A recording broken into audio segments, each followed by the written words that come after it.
Bonjour à tous, nous allons aujourd'hui voir le sujet de brevet ainsi que son corrigé Annales Sciences 2019. Le corrigé, donc il a été trouvé sur School Move.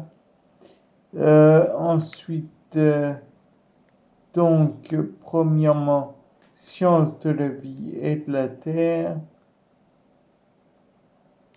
Ensuite, premier point, ça doit être ce que captent les différents organes de la plante.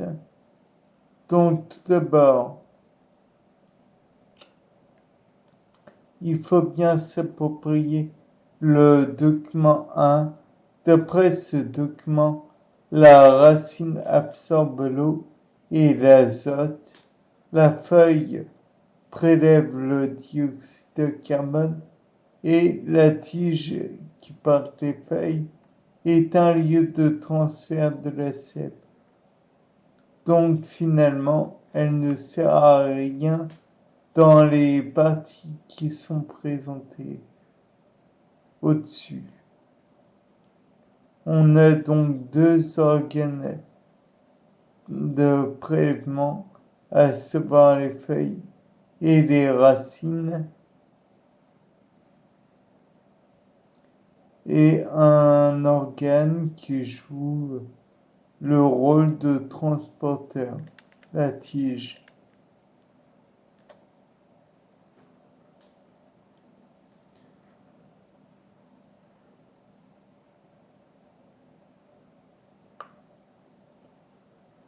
Ensuite, il faut choisir l'hypothèse 3 dans le cas présent.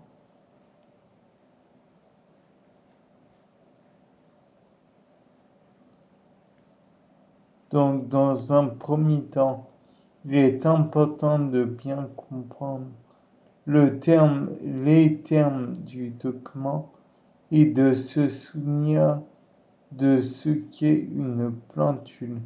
Il s'agit du premier stade de développement de la plante juste après la germination de la graine. Par ailleurs, même s'il est précisé qu'il faut choisir une des trois hypothèses sans justification, on ne peut pas répondre au hasard. Pourquoi l'hypothèse 3 est-elle la réponse à donner? D'après le document de B, le tube 1 est un tube témoin. On observe que la plante dont on place la tige et la racine dans de l'eau vit et se développe correctement. Elle puise l'eau et les sels minéraux nécessaires à sa croissance. Si on plonge la plante dans de l'huile, tube 2, elle meurt au bout de quelques jours car elle ne peut absorber l'eau et les sels minéraux dont elle a besoin. Dans le tube 3, la zone pilifère est dans l'eau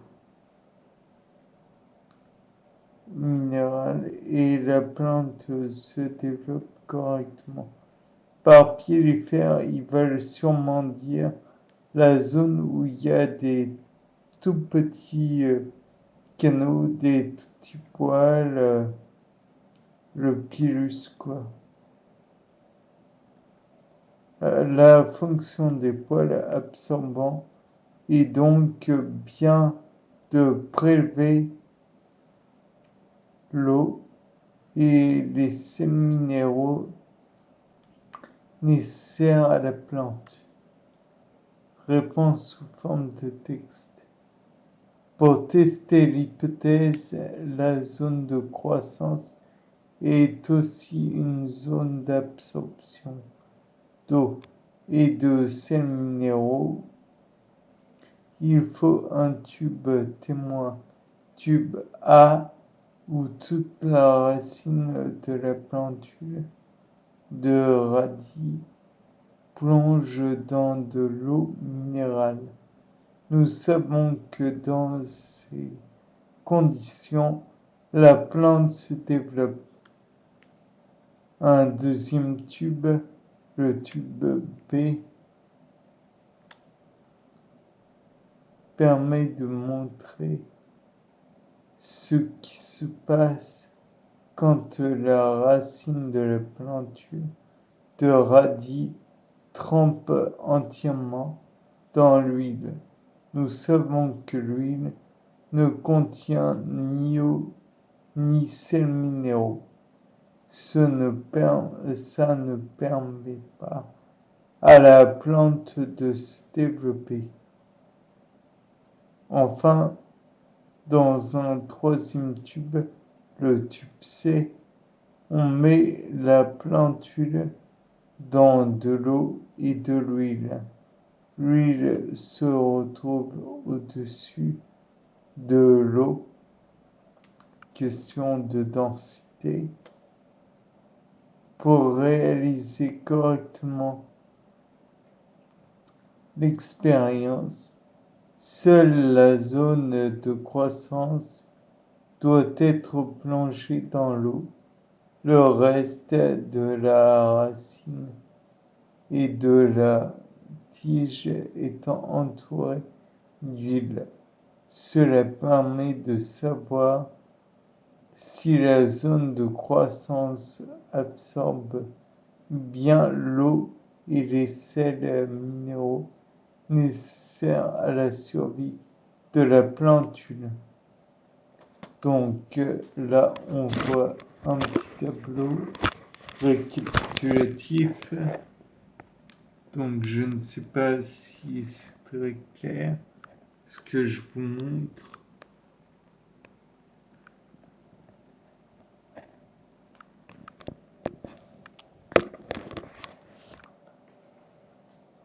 Ensuite,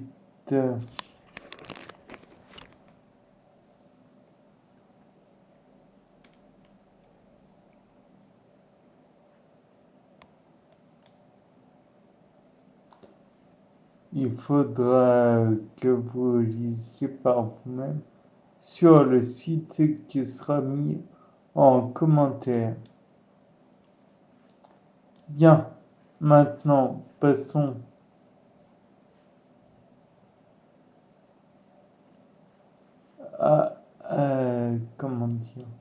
au baccalauréat.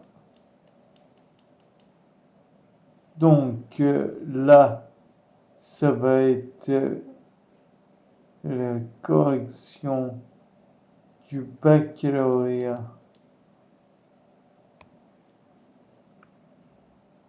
2021, spécialité SVT.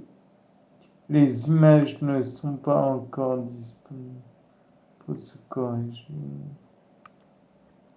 Des mécanismes à l'origine de la diversité génétique des individus. Présenter les différents mécanismes dont celui illustré en document 1 qui contribue à la diversité génétique des individus de la descendance.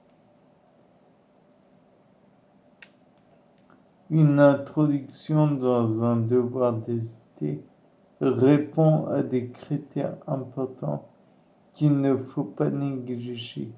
Il est ainsi nécessaire de commencer par une contextualisation du sujet afin d'amener l'évaluateur ou l'évaluatrice à entrer dans le thème et idée générale du sujet. Une problématique devrait ensuite émerger de cette approche.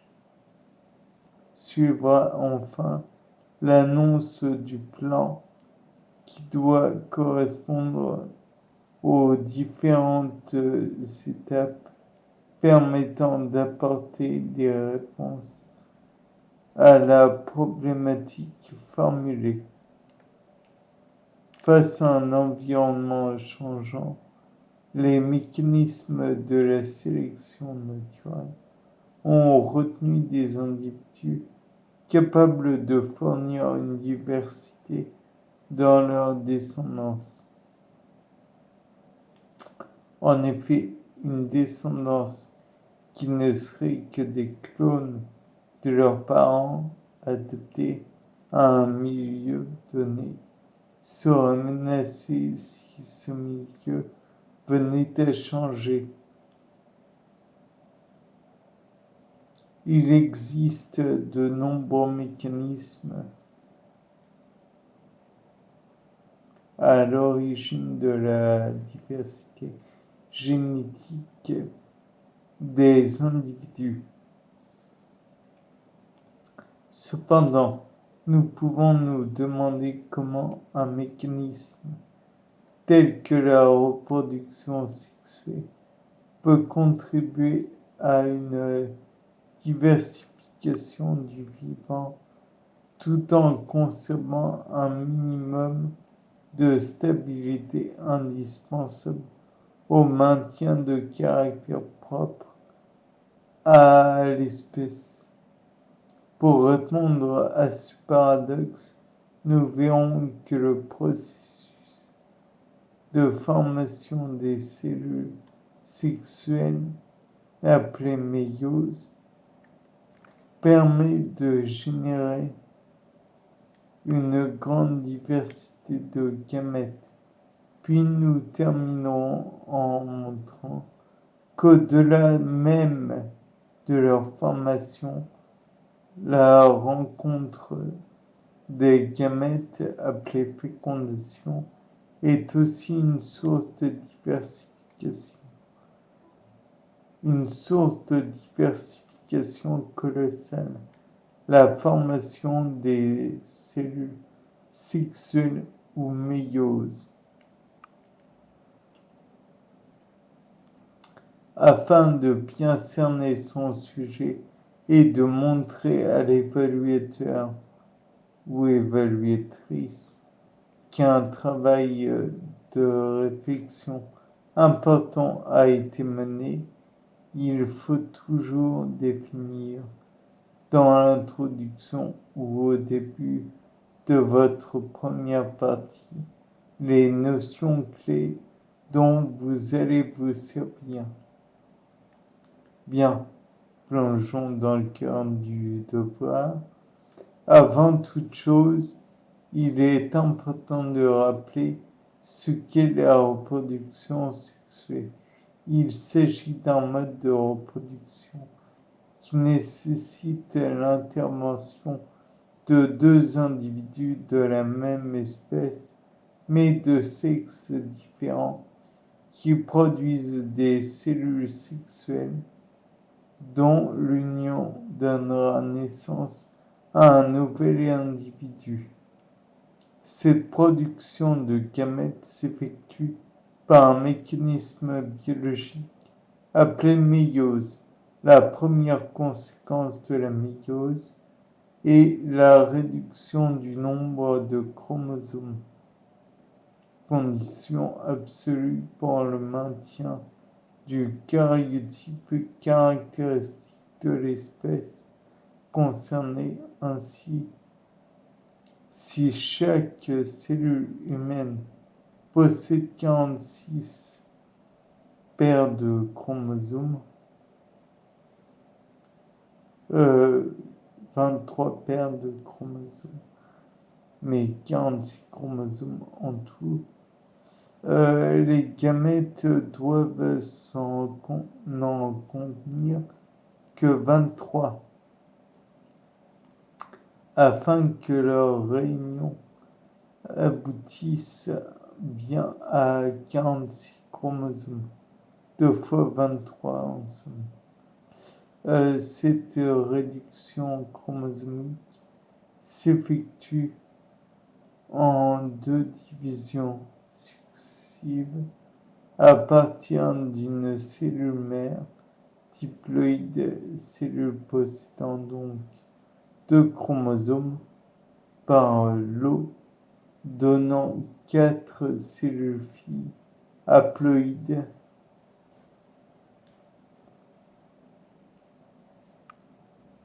cellules possédant un chromosome par lot, ayant chacune un chromosome à une chromatide de chaque paire.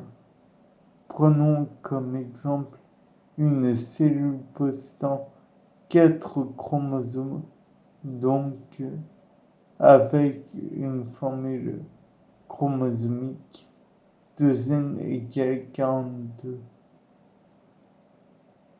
n égale 4.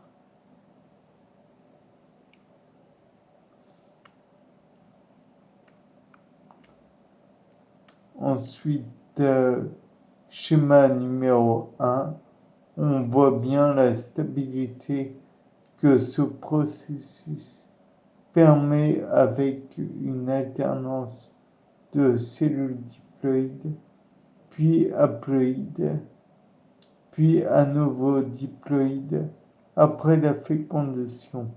Mais où est la variabilité dans ce mécanisme?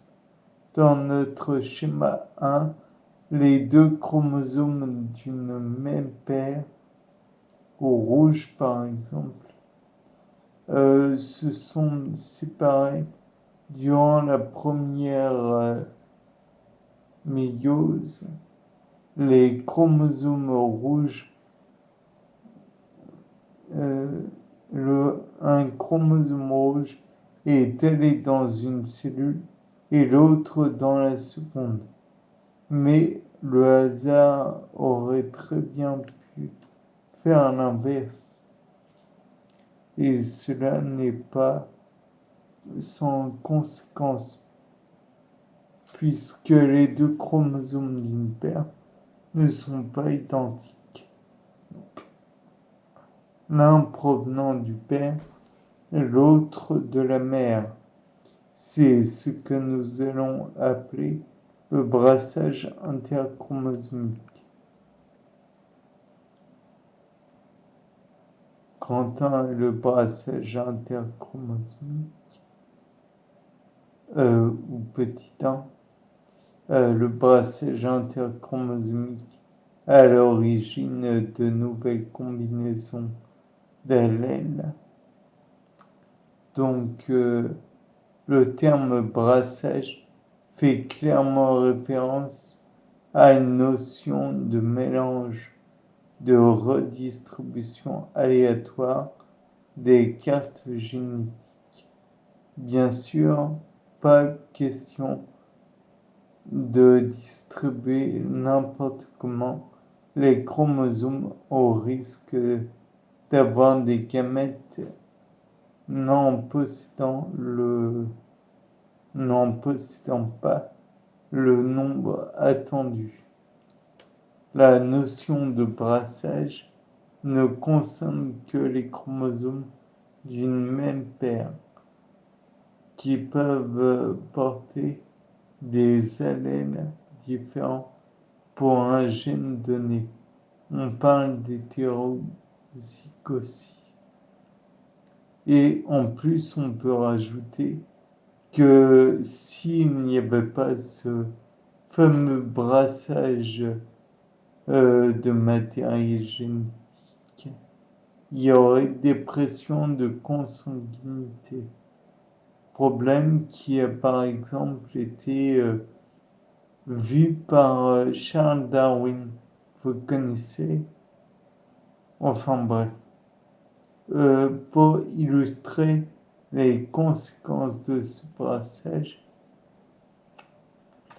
il est nécessaire de placer deux gènes et leurs deux allèles afin d'observer concrètement la diversité engendrée par ce brassage. Une paire de chromosomes portera le gène A avec ses allèles AA et AA, grand A et petit a, et une paire portera le gène grand B avec double grand B et double petit b, toujours dans une cellule de forme chromosomique 2n égale 42n égale 4. Attention, la représentation d'allèles portés par des chromosomes est une grande source d'erreur chez les candidats ou candidates.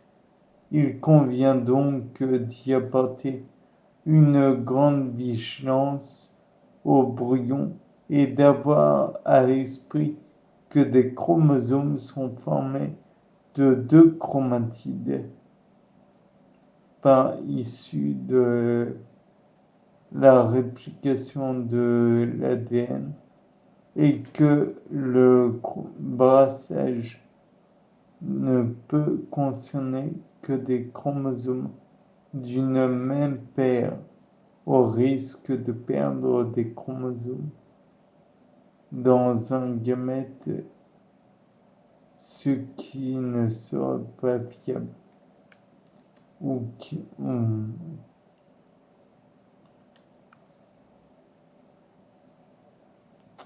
Mécanisme du brassage interchromosomique.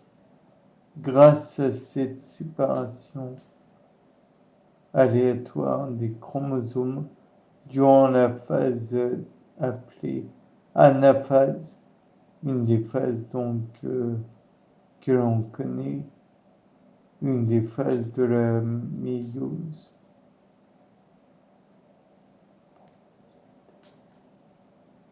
De la première division méiotique dans le cas présent, on obtient à partir de deux paires de chromosomes seulement et deux gènes, 4 gamètes génétiquement différents, c'est-à-dire possédant des combinaisons d'allèles différents. Cela équivaut à 2 facteurs puissance 22. 2 fois, oui, où l'exposant correspond au nombre de paires de chromosomes.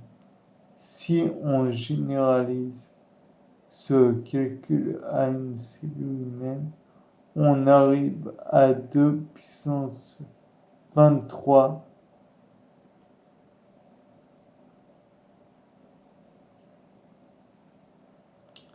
puisqu'il y a 23 paires, 23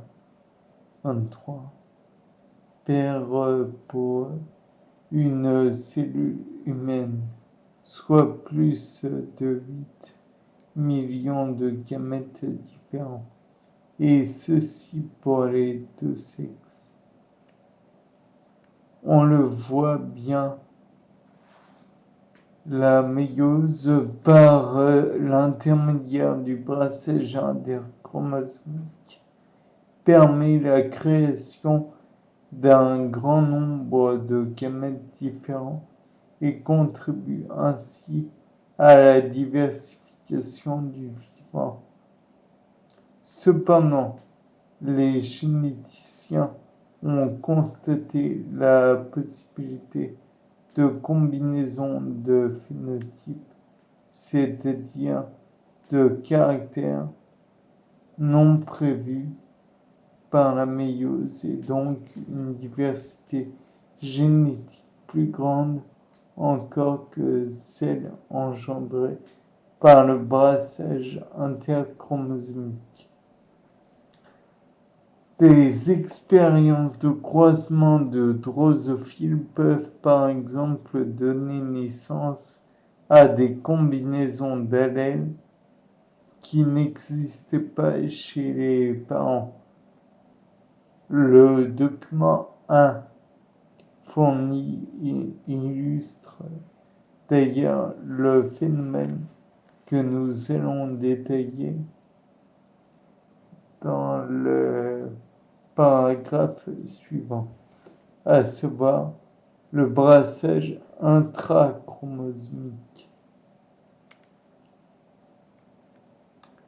Le document représente des chromosomes en anaphase de la première division méiotique présents dans des cellules de testicules de criquet. Une fois interprété, il représente en fait les deux chromosomes d'une même paire qui se chevauchent au risque de s'emmêler. C'est d'ailleurs précisément ce qui peut alors se produire. Lors de leur éloignement, des fragments réciproques de chromatides peuvent s'échanger au niveau d'un point appelé chiasma. Le phénomène d'échange étant appelé crossing over. Reprenons le même type de convention que dans le schéma 2 afin d'en illustrer la conséquence. Nous rajouterons cette fois le gène C avec ces gènes CC, grand CC et petit cc sur le chromosome portant le gène A.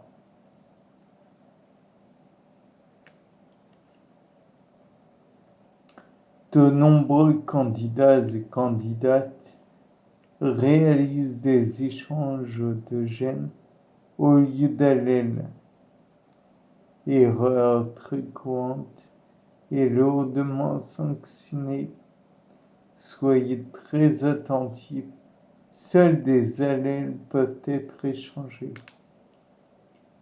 Alors, ce schéma illustre bien par l'échange de fragments de chromatides l'apparition de nouvelles combinaisons d'allèles non prévues par une méiose dite traditionnelle. Le phénomène de crossing over ou recombinaison étant rare, cela explique que le pourcentage de gamètes dits recombinés soit plus faible que les gamètes dits parentaux.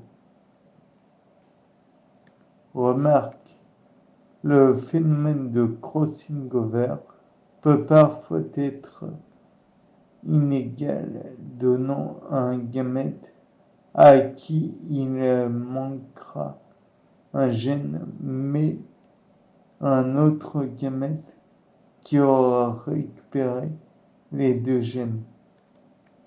Ceux-ci sont donc bien sûr identiques au départ, mais le phénomène de mutation aléatoire éloignera progressivement ces deux copies,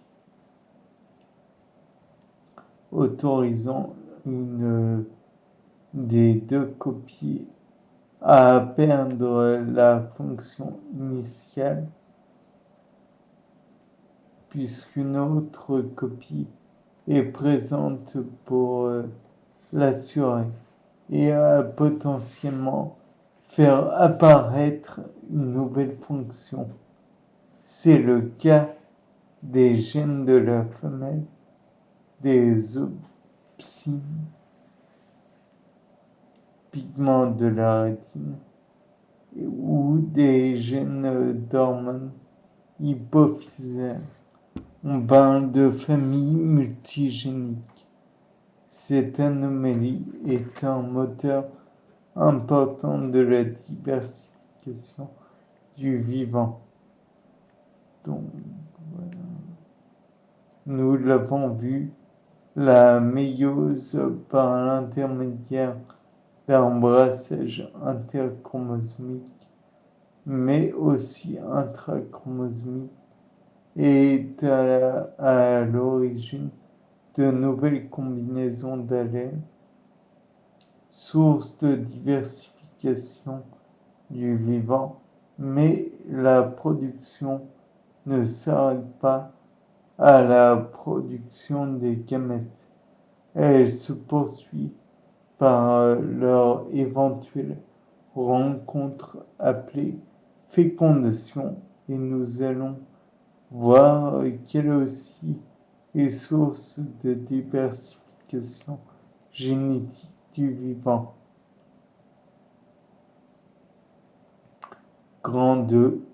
La fécondation est à l'origine d'une amplification de la diversité génétique. Certaines cellules à reproduction sexuée sont capables de réaliser, dans certaines conditions, une reproduction asexuée. Elle correspond à une sorte de clonage, à la réalisation d'une descendance qui sera génétiquement identique aux parents.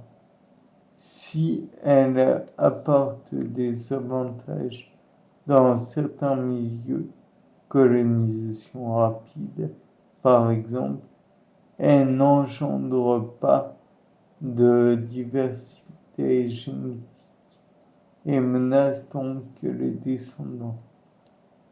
La reproduction sexuée, quant à elle, est à l'origine de descendants non seulement génétiquement différents entre eux et avec les parents, mais aussi uniques.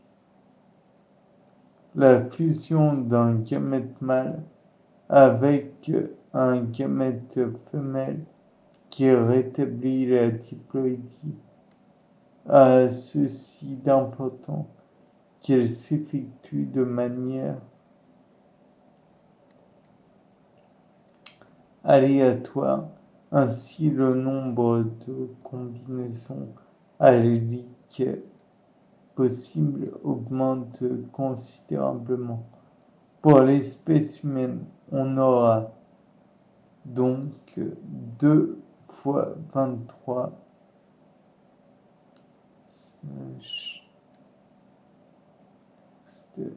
spermatozoïdes. 223 spermatozoïdes. Nombre qui ne prend en compte que le brassage interchromosomique.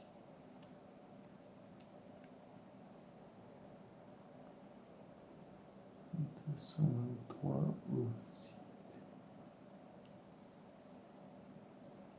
différents, donnant 2 fois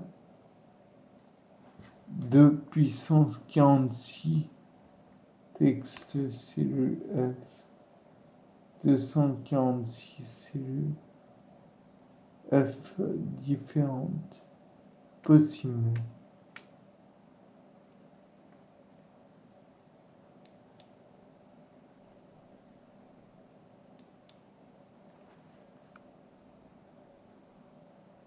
Ensuite, une conclusion doit tout d'abord contenir la réponse à la problématique exposé. Ensuite, un court rappel des notions principales abordées permettra de justifier cette réponse. Elle se termine par une ouverture, c'est-à-dire une notion à la frontière du sujet qui permet de montrer à l'évaluateur ou évaluatrice le recul que vous êtes capable de prendre sur le sujet. Conclusion. Dans ce devoir, nous avons donc vu que la reproduction sexuée générait une très grande diversité génétique parmi les descendants, stratégie retenue par la sélection naturelle en réponse à un environnement initial. La méiose tout d'abord par une distribution aléatoire des chromosomes, donc des allèles lors du brassage interchromosomique, ainsi que par les échanges réciproques de fragments de chromatides lors du brassage intrachromosomique, permet cette diversité génétique. Puis, dans un second temps, la fécondation grâce à la rencontre aléatoire de deux gamètes parmi l'immense diversité possible crée de nouvelles combinaisons d'allèles chez les descendants. Méiose et fécondation sont ainsi deux moteurs de la diversification du vivant. Les différences peuvent s'accumuler et un processus de spéciation peut dans certains cas commencer. Il existe bien d'autres mécanismes non abordés ici qui génèrent de la variabilité génétique, par exemple les anomalies de répartition des chromosomes lors de la méiose.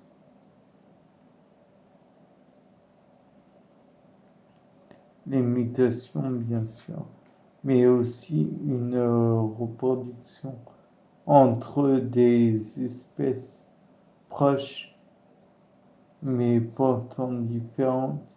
Hybridations sont elles aussi responsables de descendants génétiquement nouveaux. La trop grande proximité génétique, comme dans les familles royales. Donc on revient à l'idée de la dépression de consanguinité. Par consanguinité, ou dans la population de guépards africains, par une réduction drastique de leur effectif, a été ou est à l'origine de nombreuses anomalies qui menacent directement les individus et donc leur espèce. Comment ne pas terminer par la célèbre citation du généticien André Laguenay qui résume bien notre travail. Quand on fait un œuf, on fait du neuf.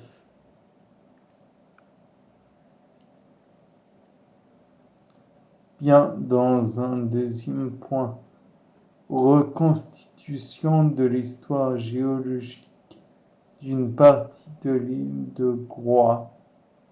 Alors, montrer que l'étude de cette roche permet de retracer une partie de l'histoire géologique de l'île de Groix.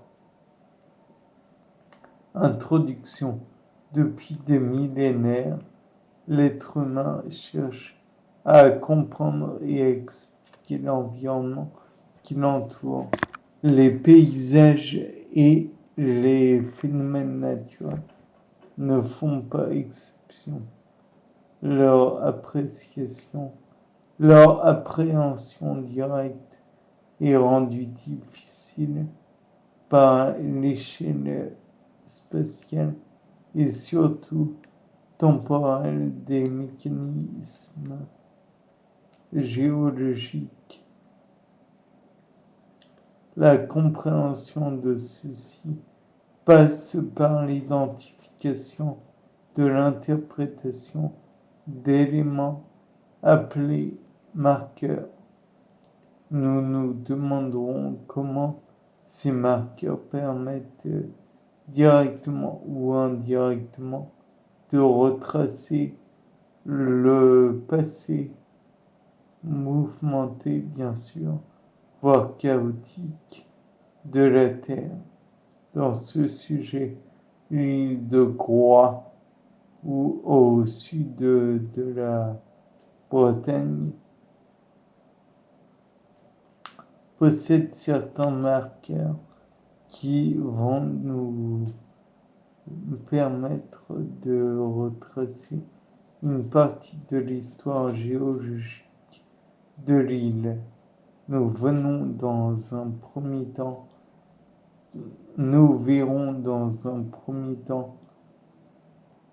comment l'identification minéralogique permet de comprendre les événements océaniques vécus par ces roches qui nous montreront que leur composition peut aussi permettre de dater ces événements. En géologie, beaucoup de candidates ont tendance à citer des marqueurs, à les identifier sans expliquer en quoi ils seraient marqueurs de tel ou tel événement. Prenez donc bien garde à ne pas vous cantonner à un niveau descriptif. Vous devez aussi expliquer vos observations. Donc, l'étude du document 1 nous permet d'identifier la nature, la structure et la composition d'un type de roche retrouvé sur l'île de Groix. On appelle glaucophanite. Les glaucophanites présentent des grains sombres identifiés par le document 1 comme étant le grenat. Ceux-ci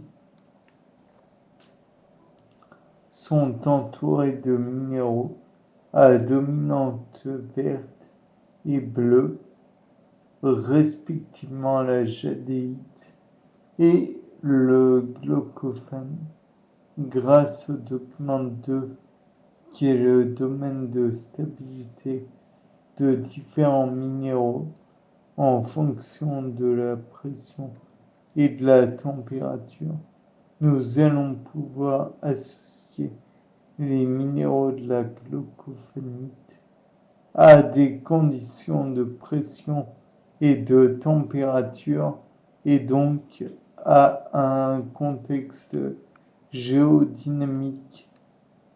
En effet, les contextes géodynamiques, océanisation, subduction, collision, ont des conditions de pression et de température caractéristiques.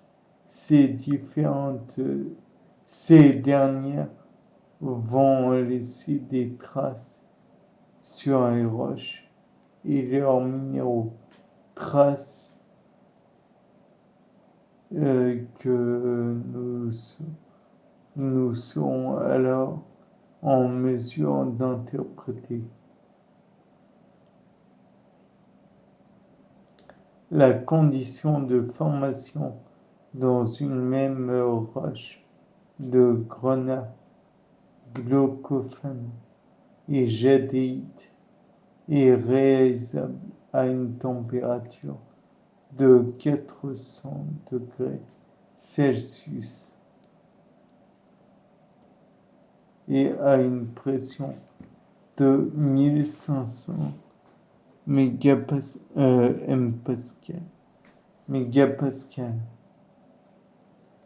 Or, cette pression est atteinte à 50 km de profondeur. Nous pouvons en outre préciser que ces conditions ne sont atteintes que dans un contexte de subduction,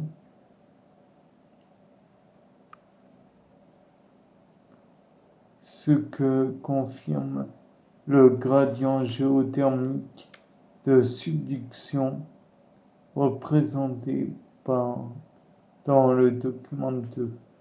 Le gradient géothermique qui correspond au taux d'augmentation de la température en lien avec la profondeur nous dit que dans le cas d'une subduction, la température augmente relativement lentement, au contraire de la pression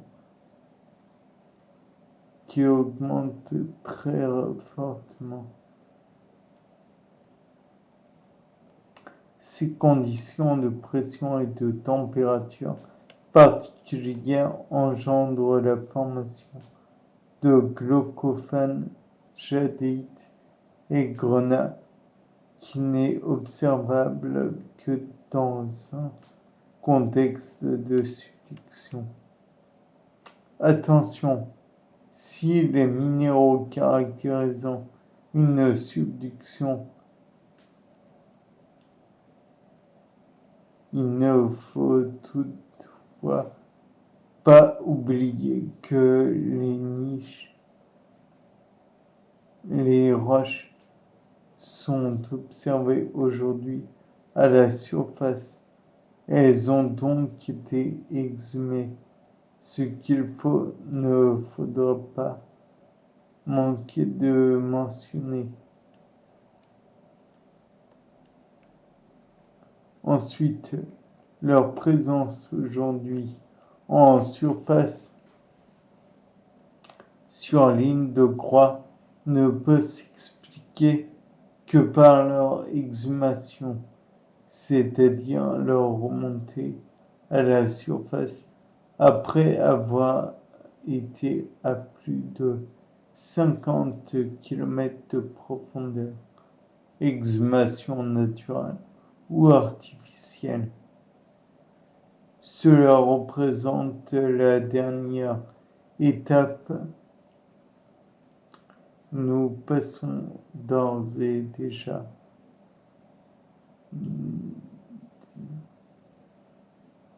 Nous pouvons d'ores et déjà dire que les roches présentes sur l'île de Croix ont connu par le passé un épisode de subduction. Quand j'y pense, la nature fait plus que l'homme, donc cette remontée est sûrement naturelle. Mais nous pouvons aller plus loin. La présence de glaucophane, jadéite et grenat correspond à la modification à l'état solide sous l'effet de la nature et de la pression d'une roche préexistante. C'est-à-dire que ces minéraux sont présents dans une roche métamorphique. On peut alors se demander quelle était la roche à l'origine des glaucophènes.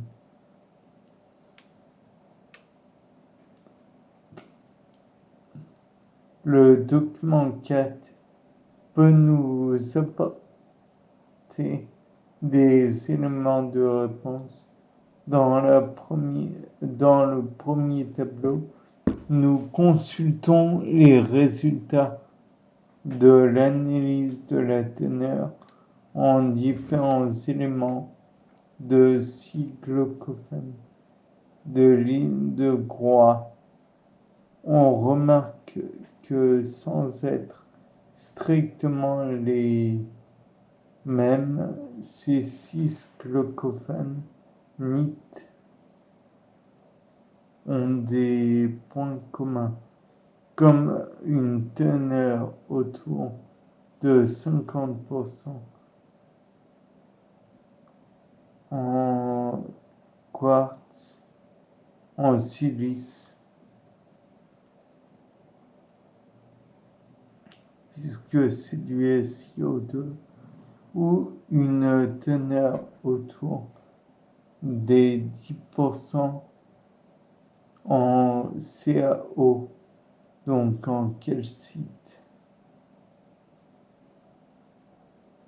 Le deuxième tableau donne dans le même type de renseignements, teneurs différents éléments, mais pour d'autres roches comme la péridotite, roche du manteau, le gabbro, roche de la croûte océanique.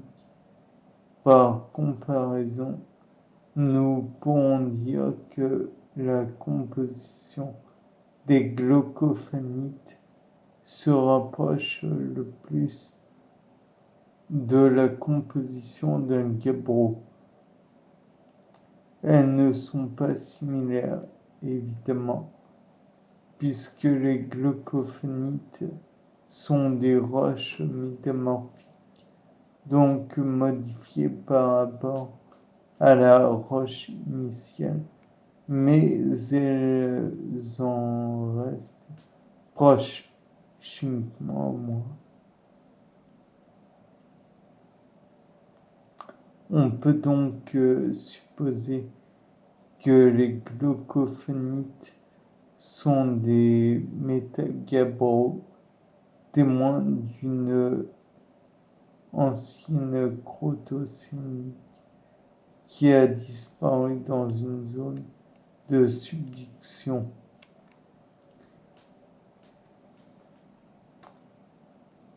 L'ensemble de ces informations nous permettent de placer sur le diagramme du document 2 la roche initiale, le gabbro, dont nous connaissons la composition initiale, pyroxène plagioclase, et la glaucophanite. Nous pouvons relier le trajet entre ces deux roches qui illustre le trajet qui a suivi cette roche depuis sa formation sur le plancher océanique, son éloignement de la dorsale, sa modification par le métamorphisme hydrothermal est au fond de l'océan, puis sa plongée dans la zone de subduction. Il ne faut pas oublier que le trajet qui la ramène à la surface, puisque c'est bien là qu'elle est observée. Tous ces marqueurs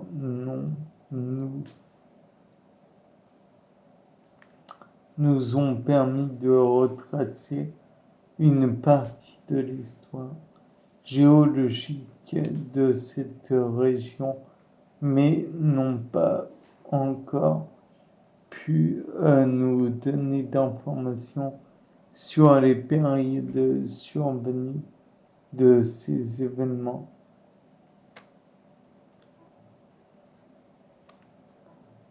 C'est ce que nous allons voir dans la seconde partie. Grand 2, l'utilisation de la datation absolue pour dater la subduction. L'obtention d'une date en géologie n'est pas quelque chose évidente. Il faut tout d'abord rappeler que la datation d'un événement géologique ou d'une structure peut être relative, permet de préciser si tel ou tel événement est antérieur ou postérieur à tel autre, ou absolu, permet de donner un chiffre précis. Ici, les documents fournis vont nous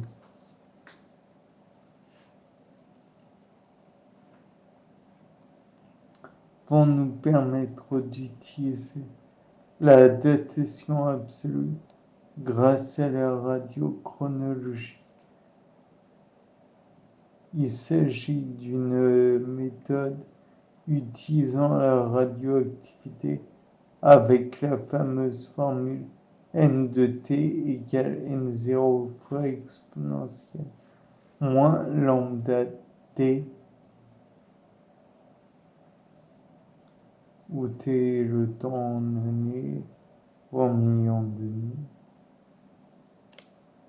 lambda la constante de dégradation d'un élément radioactif, et n0 le nombre de noyaux à la base, n de t le nombre de noyaux à l'instant t.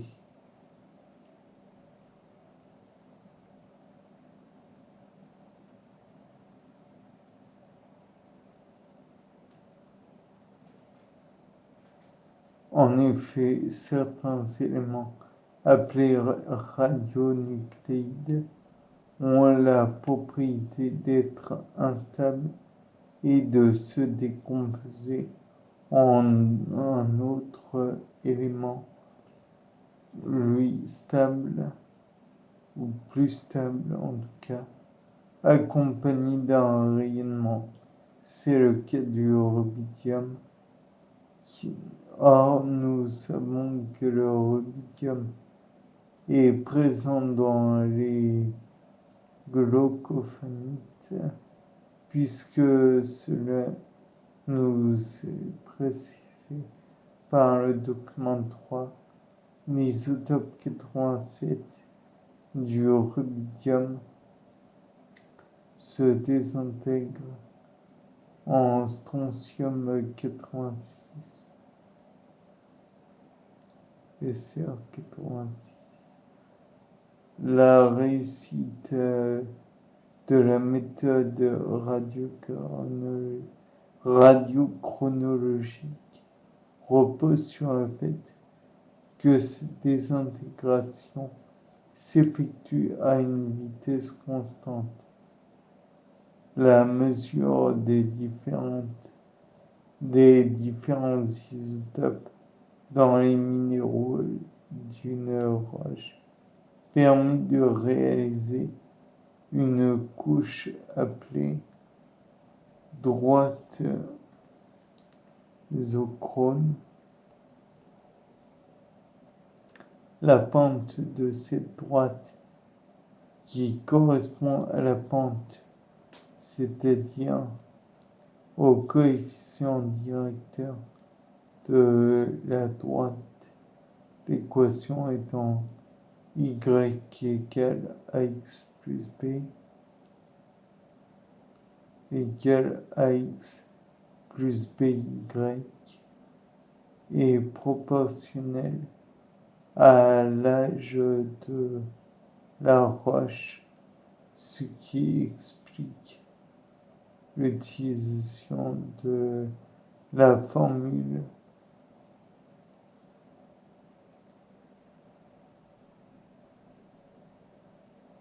que je vais précédemment donner d'ailleurs. N de t égale n0 fois exponentiellement nombre de t, où t est l'âge qu'on cherche à calculer. Bien. Ensuite, la valeur de AA est donnée dans l'équation lisible sur le graphique du document 3. Ici, A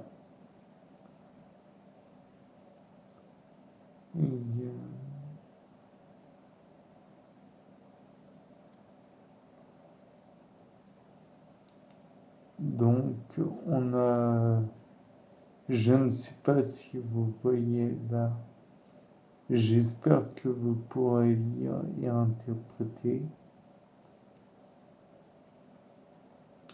Rappelons que la datation obtenue correspond à la fermeture du système, donc à la fin de du métamorphisme de subduction.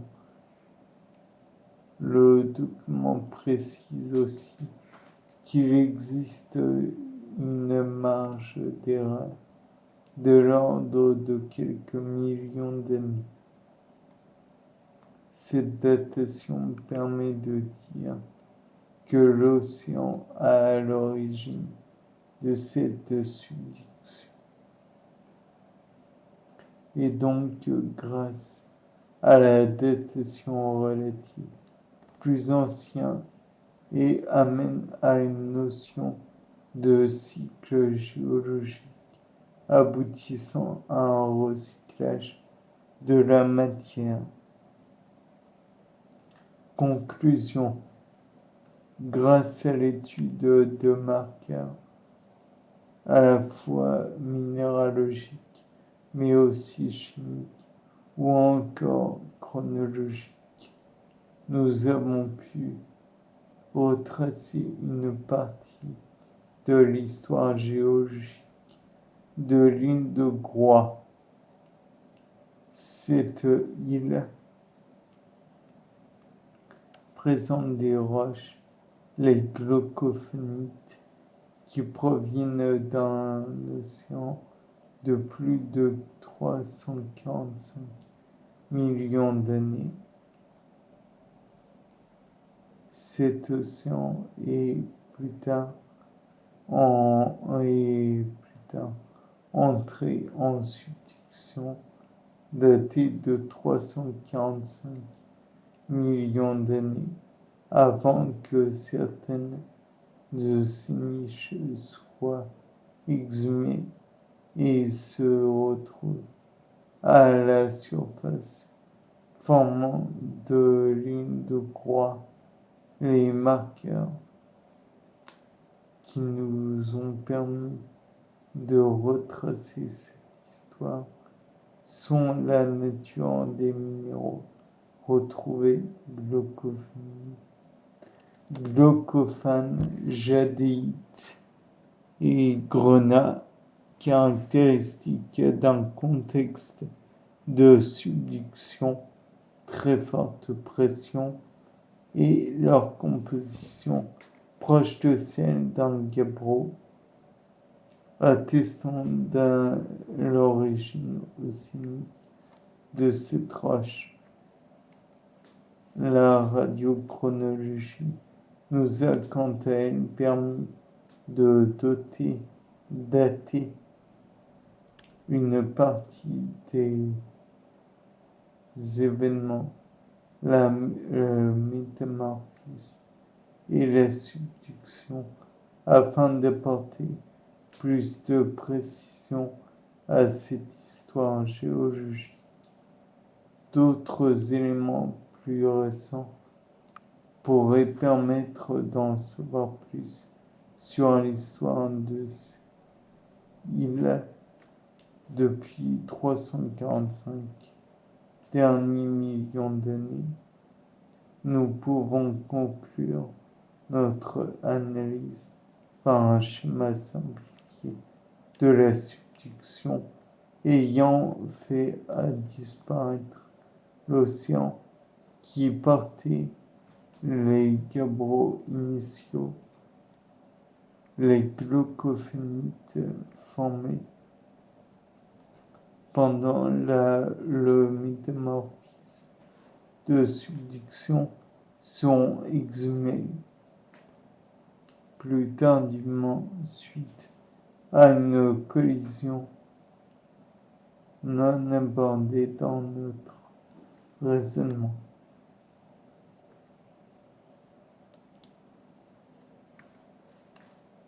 Bien, c'est donc la fin